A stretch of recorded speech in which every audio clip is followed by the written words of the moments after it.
Damai sejahtera Allah yang melampaui segala akal, itulah yang menyertai hati dan pikiranmu di dalam nama Kristus Yesus Tuhan kita. Amin. Shalom.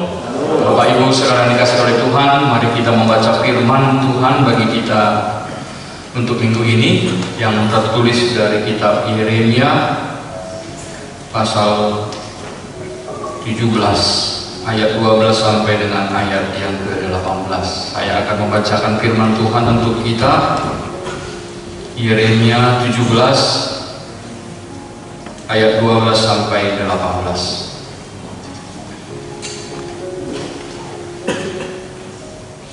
Tahta kemuliaan luhur dari sejak semula, tempat baik kudus kita. Ya, pengharapan Israel, Tuhan, semua orang yang meninggalkan Engkau akan menjadi malu. Orang-orang yang menyimpang daripadamu akan dilenyapkan di negeri, sebab mereka telah meninggalkan sumber air yang hidup, yakni Tuhan. Sembuhkanlah aku, ya Tuhan, maka aku akan sembuh. Selamatkanlah aku, maka aku akan selamat, sebab Engkaulah kepujianku. Sesungguhnya mereka berkata kepadaku, di manakah firman Tuhan itu? Biarlah ia sampai. Namun tidak pernah aku mendesak kepadamu untuk mendatangkan malapetaka. Aku tidak mengingini hari bencana. Engkaulah yang mengetahui apa yang keluar dari bibirku. Semuanya terpampang di hadapan matamu. Janganlah engkau menjadi kedahsyatan bagiku. Engkaulah perlindunganku pada hari malapetaka. Biarlah orang-orang yang mengejar aku menjadi malu, tetapi janganlah aku ini menjadi malu. Biarlah mereka terkejut, tetapi janganlah aku ini terkejut. Buatlah hari malapetaka menimpa mereka, dan hancurkanlah mereka dengan kehancuran berganda. Demikian firman Tuhan. Bapak Ibu saudara dikasih oleh Tuhan, firman Tuhan bagi kita pada hari ini adalah doa daripada Nabi Yeremia. Dia datang berdoa kepada Tuhan. Dia mengungkapkan apa yang sedang dialaminya. Dia merasakan bagaimana pergumulan yang begitu berat yang dia harus jalani sebagai seorang utusan Tuhan, seorang hamba Tuhan yang menyuarakan kebenaran firman Tuhan ke tengah-tengah umat Israel. Tetapi apa yang terjadi? Nabi Yeremia harus menanggung banyak penderitaan. Karena ternyata orang-orang Israel menolak. Mereka tidak menerima kebenaran firman Tuhan yang disuarakan kepada mereka. Mereka tidak mau bertobat. Mereka lebih memilih kesenangan mereka sendiri. Mereka lebih memilih untuk hidup di dalam dosa. Akhirnya kalau kita memahami apa yang disampaikan oleh Yeremia ini, bahwa dia, kalau dikatakan tadi di situ, ya dia dikejar, dia sangat menderita. Kenapa? Karena dia ditolak oleh orang Israel, dia diejek oleh orang Israel. Ketika orang Israel itu tidak lagi setia kepada Tuhan, mereka pergi ke bait suci, mereka ibadah, tetapi ternyata ibadah mereka hanya ibadah yang formalitas saja. Kenapa? Karena setelah mereka keluar dari ibadah, ternyata di tempat yang lain mereka juga telah menyediakan berhala-berhala untuk mereka sembah. Mereka lagi tidak setia kepada Tuhan, mereka tidak percaya lagi kepada Tuhan karena mereka hanya percaya kepada kekuatan mereka sendiri. Kalau kita membaca di ayat-ayat sebelumnya, di situ dikatakan mereka hanya percaya kepada diri mereka sendiri, hanya percaya kepada kekuatannya sendiri, tidak lagi percaya kepada Tuhan. Bahkan yang lebih parahnya lagi kalau kita membaca di ayat 15. Di ayat 15 dikatakan tadi di situ, bahkan mereka mengatakan, di manakah firman Tuhan itu? Di manakah firman Tuhan itu? Orang Israel menolak Nabi Yeremia. Mereka mengolok-olok. Mereka merendahkan Nabi Yeremia sebagai utusan Tuhan, menganggap bahwa apa yang dinubuatkan oleh Yeremia itu omong kosong. Mana buktinya yang disuarakan firman Tuhan? Ketika Yeremia mengatakan bahwa akan datang hukuman karena kesalahanmu, karena dosamu, tetapi justru orang Israel menentang. Buktikan kalau memang Tuhan mau menghukum kami. Kira-kira seperti itu. Artinya bahwa sudah ada perlawanan dari orang Israel. Mereka menolak kebenaran firman Tuhan yang disuarakan oleh Nabi Yeremia.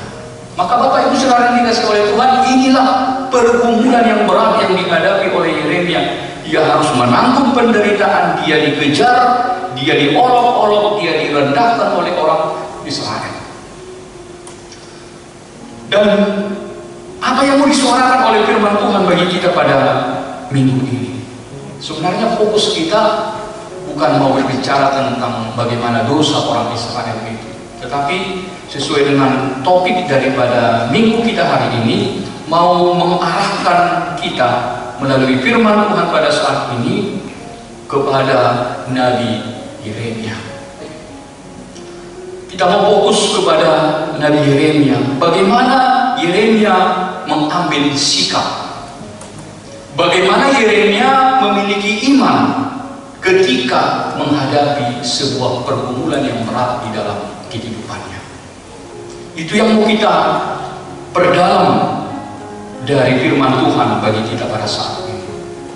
Bagaimana sikap, bagaimana iman daripada Yeremia ketika pergumulan yang begitu berat terjadi di dalam kehidupannya.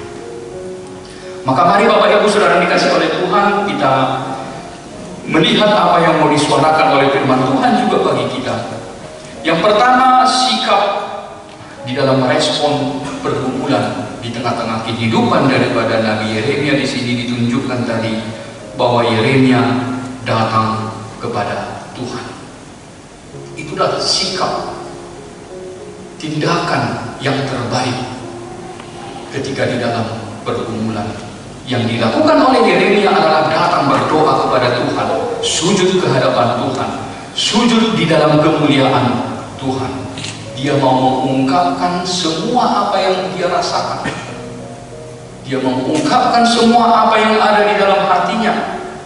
Jadi kalau kita mendalami apa yang disampaikan oleh Yeremia ini melalui doanya ini, kesan yang bisa kita tangkap adalah bahwa Yeremia memiliki kedekatan. Yeremia begitu akrabnya dengan Tuhan. Tuhan menjadi tempat bagi dia untuk mencurahkan semua isi hatinya. Tidak ada yang dia sembunyikan. Bahkan dia katakan tadi di situ, Engkau Tuhan tahu apa yang keluar dari bibirku. Tidak ada yang dipendam di dalam hatinya. Semuanya disuarakan, diungkapkan kepada Tuhan. Kenapa? Ya, karena hanya Tuhan yang dapat diandalkannya di dalam kehidupannya. Tidak ada yang lain lagi. Maka sikap yang ditunjukkan oleh Yeremia ini tentu menjadi sebuah teladan bagi kita. Menjadi contoh bagi kita mengenang di tengah-tengah kehidupan kita. Ketika kita juga di dalam pergumulan-pergumulan, persoalan apapun yang kita hadapi di dalam hidup kita ini. Apa sikap yang tepat ketika pergumulan datang? Tidak ada yang lain adalah datang kepada Tuhan. Kita mencurahkan semua isi hati kita kepada Tuhan. Jika kita butuh pertolongan Tuhan di dalam kesesakan, maka carilah yang dapat menolong kita. Kalau kita mencari tempat untuk mencurahkan hati, maka carilah yang dapat mendengarkan kita dengan sepenuh hati. Maka di sini Nabi Yeremia mau menegaskan kepada kita bahwa yang dapat mendengarkan keluhan kita dan yang dapat memberikan kepada kita pertolongan di dalam kesesakan kita, tidak ada yang lain, hanya Tuhan saja. Hanya kepada Tuhan saja kita bisa mengungkapkan isi hati kita. Hanya kepada Tuhan kita bisa meminta pertolongan di tengah-tengah pergumulan hidup kita. Kalau kita membaca di dalam Nahum pasal 1 ayat 7 dikatakan, Tuhan itu baik, Ia adalah tempat pengungsian pada waktu kesesakan. Tidak ada pengungsian yang lain. Tidak ada tempat yang lain selain daripada datang kepada Tuhan.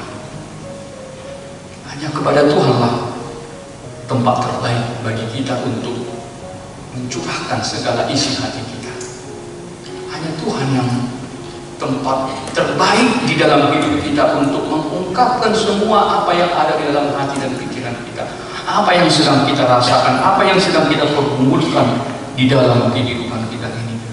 Oleh sebab itu, alhamdulillah, ketika pergumulan datang, ketika masalah kita hadapi di dalam hidup kita, jangan kita hanya mengandalkan pikiran kita, jangan kita hanya mengandalkan kekuatan kita dengan berharap bahwa kita bisa menyelesaikannya tanpa Tuhan. Jangan-jangan bukan tambah selesai masalah, justru semakin kuat, semakin tambah masalah.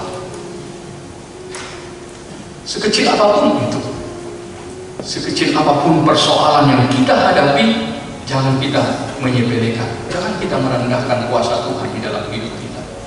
Masalah kecil bisa menjadi masalah yang besar kalau kita tidak tangani dengan baik. Tetapi masalah yang sebesar apapun itu, kalau kita serahkan kepada Tuhan, kita meminta pertolongan Tuhan, yang besar itu bisa dapat teratasi. Maka dari sini kita mau diajar oleh firman Tuhan bahwa mari jangan kita andalkan pikiran kita. Tuhan bersedia untuk mendengarkan kita. Tuhan bersedia untuk mendengar setiap apapun yang sedang kita hadapi, apa yang sedang kita pergumulkan saat ini, amanah. Dan Dia bersedia juga untuk memberi pertolongan di dalam kehidupan kita. Tetapi juga kita diingatkan jangan kita pendam juga masalah kita. Ada orang memendam-pendam masalah, ada orang yang memendam-pendam pergumulannya. Dia tidak cerita kepada Tuhan, dia tidak cerita juga kepada orang lain. Dia hanya simpan di dalam hati dan pikirannya. Ujungnya apa? Jadi stres. Hidupnya terus hidup di dalam beban yang berat. Dia terus memegang di pundaknya beban yang berat itu. Ada orang yang seperti itu. Jadi dia seperti itu. Dia tidak cerita sama orang lain, dia tidak cerita sama Tuhan, dia tidak, hanya disimpan-simpan di dalam hati pikirannya. Akhirnya nanti bisa suatu saat itu bisa meledak kan gitu. Kalau sudah sampai meledak, ya mungkin bisa penyakit atau bisa apalah di tengah-tengah kehidupan seseorang ketika hanya memendam. Artinya apa? Memendam kita mau disampaikan oleh firman Tuhan ya, tidak ada jalan lain, tidak ada alternatif lain. Tidak ada jalan lain, tidak ada alternatif lain yang terbaik selain kita datang kepada Tuhan Yesus. Amin. Kalau kita berdoa, kalau kita menyuarakan isi hati kita kepada Tuhan, kita berserah kepada Tuhan di tengah-tengah pergumulan kita, memang masalah itu tidak langsung selesai kan gitu. Tetapi bisa juga mujizat Tuhan terjadi. Begitu kita berdoa, langsung mujizat Tuhan terjadi, bisa langsung ada sesuatu terjadi dan gitu. Tetapi sekalipun ketika kita berdoa kepada Tuhan, kita menyuarakan isi hati kita kepada Tuhan dan masalah tidak langsung selesai, jangan juga kita berkecil hati, karena kita percaya bahwa orang yang berserah kepada Tuhan, satu hal yang kita syukuri, orang yang telah berserah kepada Tuhan maka akan ada damai sejahtera di dalam hatinya, akan ada ketenangan di dalam hidupnya. Dia akan tenang untuk menyelesaikan setiap persoalan yang dia hadapi. Memang tidak masalah itu langsung selesai, tetapi dengan berdoa kepada Tuhan, dengan berserah kepada Tuhan, Tuhan akan memberi kepada kita hikmat. Tuhan akan memberikan kita damai sejahtera di dalam hati dan pikiran kita, sehingga seberat apapun itu pergumulan kita mau bisa memuji Tuhan kan gitu loh. Kita bisa bersuka cita seperti yang dikatakan Rasul Paulus tadi, di dalam epistel kita tadi dikatakan di situ bahwa Paulus bisa bersuka cita katanya di dalam penderitaannya. Di dalam Kolose pasal 1 tadi. Walaupun Paulus menderita, tetapi dia dapat bersuka cita di dalam Tuhan. Kenapa? Karena Tuhan Yesus ada di dalam diri dia, menjadi sumber kekuatan bagi dia. Jadi itulah yang kita pelajari dari Rasul Paulus dan juga Nabi Yeremia di sini. Kita percaya bahwa ketika kita menyerahkan hidup kita kepada tangan pengasihan Tuhan, akan ada damai sejahtera, akan ada hikmah, ada pengharapan bagi kita untuk menjalani perjalanan kita walaupun di dalam pergumulan. Kemudian yang kedua yang bisa kita pelajari dari nas firman Tuhan, Aminan, bahwa dari Yeremia ini kita belajar apa yang menjadi alasan kita untuk datang kepada Tuhan di dalam pergumulan kita, di dalam kesesakan kita. Di sini Nabi Yeremia mau menjelaskan bagi kita, apa sih alasannya kok mesti datang kepada Tuhan Yesus? Kenapa kita harus berdoa kepada Tuhan Yesus? Kenapa kita harus berserah kepada Tuhan Yesus di dalam kesesakan kita? Nah, di sini Nabi Yeremia menjelaskan kepada kita apa yang menjadi alasan kita mau datang kepada Tuhan. Apa dasarnya?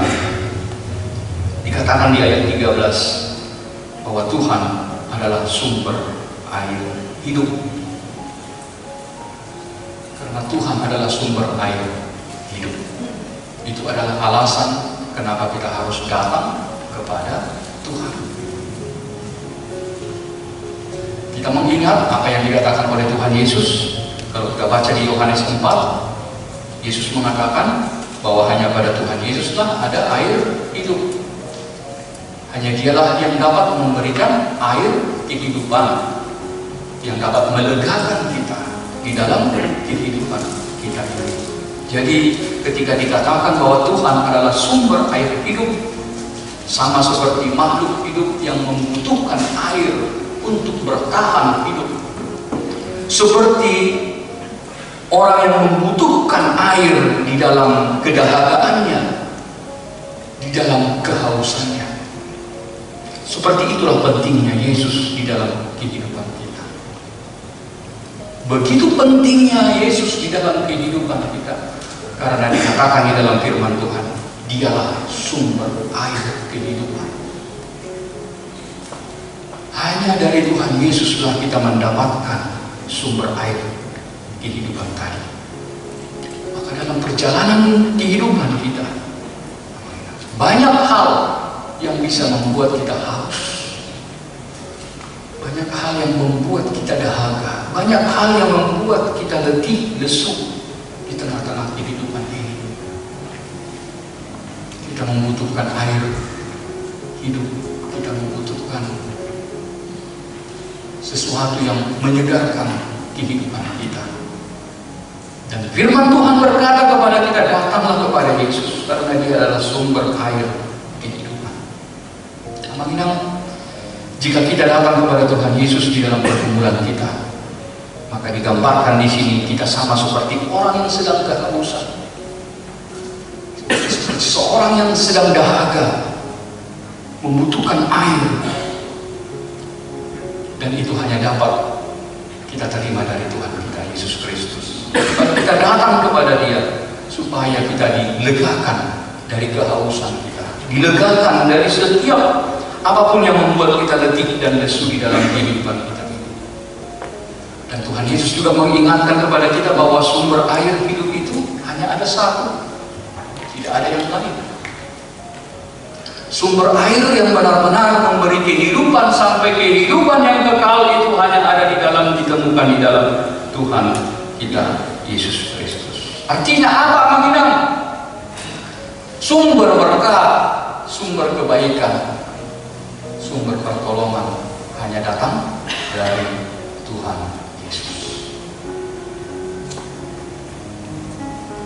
bukan dari, kalau istilah orang sana katakan ada, kalau zaman sekarang kadang sudah aneh-aneh, Kadang orang sudah lebih percaya sama kakek petir atau kakek Zeus daripada Tuhan Yesus. Itu realita mengenai di tengah-tengah kehidupan kita sekarang. Banyak orang yang sudah lebih percaya dengan kakek Zeus dari Tuhan Yesus. Itu menjadi sebuah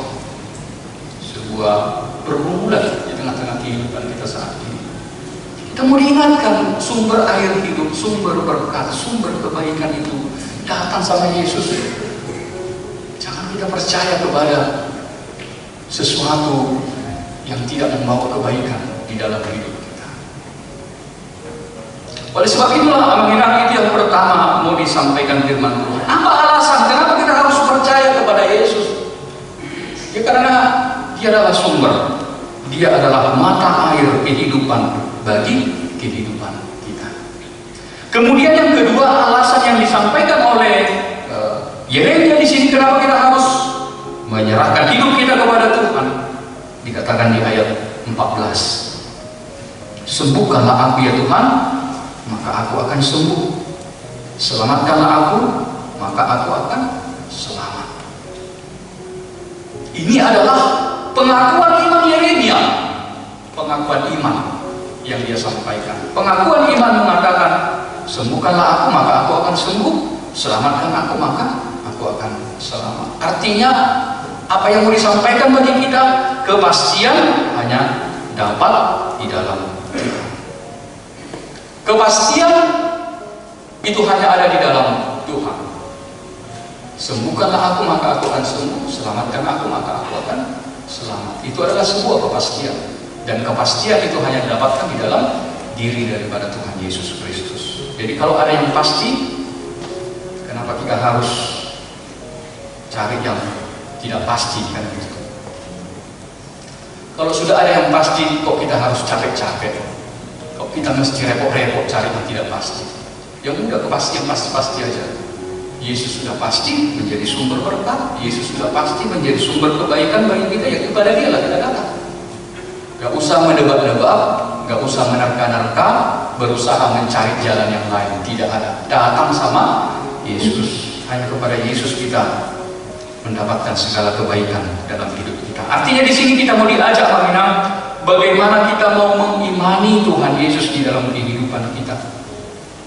Dengan penyerahan diri kepada Tuhan, kita pasti akan mendapatkan kebaikan. Tuhan pasti akan bertindak di tengah-tengah hidup kita.